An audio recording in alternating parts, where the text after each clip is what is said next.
Seorang istri selingkuhi suaminya dengan tetangga sendiri saat ketahuan minta maaf dan rujuk, namun ternyata selingkuhan tak terima hingga berujung masalah hukum. Kejadian cukup menggegerkan ini terjadi di Kabupaten Malang. Saat itu seorang wanita bernama Linawati berusia 29 tahun. Sudah berumah tangga dan punya suami bernama Ngadilan 32 tahun. Rumah tangga Lina dengan Nagilan sendiri nampak biasa-biasa saja. Bahkan rumah tangga mereka sudah dikaruniai 2 orang anak. Penuh kebahagiaan, penuh cinta dan selalu akur, rumah tangga mereka tak ada masalah. Dari awal pernikahan mereka hingga dikaruniai 2 orang anak, para tetangga melihat suami dari Lina nampak selalu baik kepada Lina dan pasangan ini pun tak pernah ribut-ribut.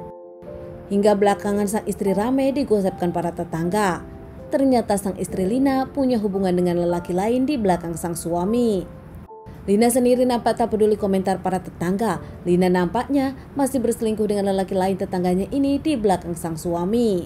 Sukarni adalah lelaki single yang tinggal di rumahnya, jaraknya hanya beberapa rumah dari Lina yang baru saja pulang merantau. Entah apa muasal Lina dekat dengan Sukarni dan kapan Lina berhubungan dengan Sukarni. Namun yang jelas kini ketahuan oleh para tetangga Sukarni dengan Lina ada hubungan. Lina dengan Sukarni sendiri merasa saling mencintai satu sama lain, namun Lina sudah bersuami bahkan punya 2 anak. Tak masalah untuk Lina lebih memilih kabur dari keluarganya sendiri. Lina meninggalkan Malang dan pergi berdua dengan Sukarni, meninggalkan suami dan kedua anaknya. Kepergian Lina dari rumah ternyata dengan lelaki lain pun akhirnya diketahui oleh sang suami yang kaget. Ternyata lelaki lain yang dipacari Lina adalah tetangganya sendiri, adalah Sukarni, yang bahkan suami dari Lina pun tahu siapa Sukarni. Lina kabur meninggalkan keluarganya dan kabur bersama Sukarni pergi ke kota Batam meninggalkan kota Malang. Pasangan ini pun tinggal bareng, bahkan mereka mengaku kepada semua orang di sana sudah mereka siri dan mereka adalah pengantin baru. Bahkan tetangga dari kontrakan mereka pun tak ada yang curiga kalau mereka adalah pasangan selingkuh. Lina dan Sukarni yang mengaku kalau mereka saling mencintai pun nampak akrab di kosan tersebut, selalu pamerkan kemesraan. Bahkan para tetangga pun mengungkapkan pasangan suami istri baru ini kerap romantis. Tak lama Lina pun hamil anak dari Sukarni. Di Batam Lina sendiri melahirkan anak dari Sukarni. Tinggal bersama Sukarni, di awal merasa bahagia namun lama-lama Lina pun akhirnya menyadari sifat asli dari selingkuhannya itu Sukarni. Lina mengaku kalau kini Sukarni kasar, bahkan Sukarni pun kerap tak menghargai dirinya. Lina yang di rumah mengurus anak dari Sukarni, namun setiap Sukarni pulang mendapatkan kekasaran dan bahkan KDRT dari Sukarni.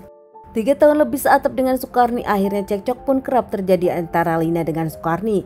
Lina mengaku dirinya sudah tak bisa lagi hidup dengan Sukarni. Bahkan Lina pun menyebutkan kepada Sukarni dirinya akan pulang ke Malang meninggalkan Sukarni saat itu. Setelah punya anak 1 dari Sukarni, kehidupan Lina pun nampak tak bahagia. Lina seakan menyesal meninggalkan keluarganya. Bahkan kini Lina pun kerap memikirkan kedua anak yang tinggal bersama sang suami di Malang. Lina sendiri tak ada komunikasi dengan keluarganya. Saat dirinya tak bisa lagi berumah tangga dengan Sukarni, Lina memutuskan pulang ke Malang ke rumah orang tuanya. Di Kabupaten Malang, Lina pun tinggal bersama orang tuanya. Namun kepulangan Lina terdengar oleh sang suami Ngadiman hingga akhirnya sang suami pulang menjemput Lina.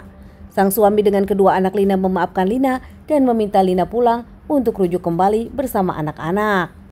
Lina yang dijemput sang suami pun merasa terharu karena keluarganya masih menerima dirinya, hingga akhirnya Lina pun rujuk dan kembali bersama sang suami serta kedua anaknya, membawa 1 anak dari Sukarni yang diterima oleh suaminya. Lina yang baru beberapa hari pulang ke rumah sang suami dan rujuk dengan sang suami mendapatkan message di sosial media ancaman dari Sukarni. Sukarni tak terima kalau Lina rujuk, bahkan Sukarni mengancam dirinya akan menghabisi Lina. Pesan itu pun nampak tak digubris oleh Lina, mengingat Lina tahu Sukarni tak ada di Malang, Sukarni ada di Batam. Namun tanpa Lina tahu, beberapa hari kemudian saat Lina tengah di rumah bersama sang anak, nampaknya Sukarni datang ke rumah Lina membawa senjata tajam. Lina sendiri ditikam dan dihabisi oleh Sukarni. Saat itu Lina pun nampak tak bernyawa, dihabisi Sukarni di depan kedua anaknya. Saat itu ada anak kedua dari Lina dan juga anak bungsu dari Lina, anak dari hasil bersama Sukarni. Anak kedua dari Lina pun sempat berteriak membuat para tetangga berdatangan.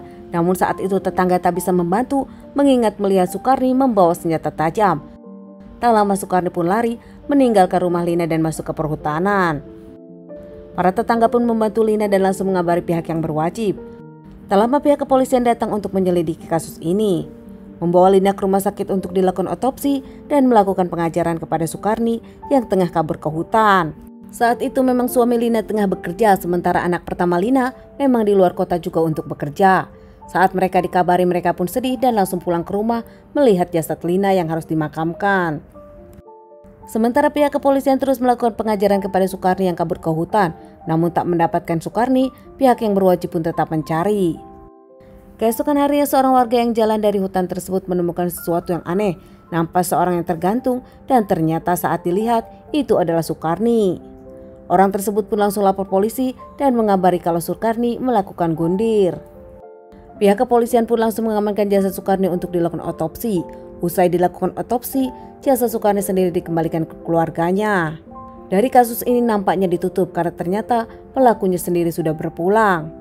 Keluarga dari Lina pun yang nampak sedih tak bisa melakukan apa-apa. Kini hanya berfokus kepada 3 anak Lina yang diasuh oleh keluarga dari Lina. Teman-teman, sekian dulu bahasan kasus yang aku bawakan kali ini.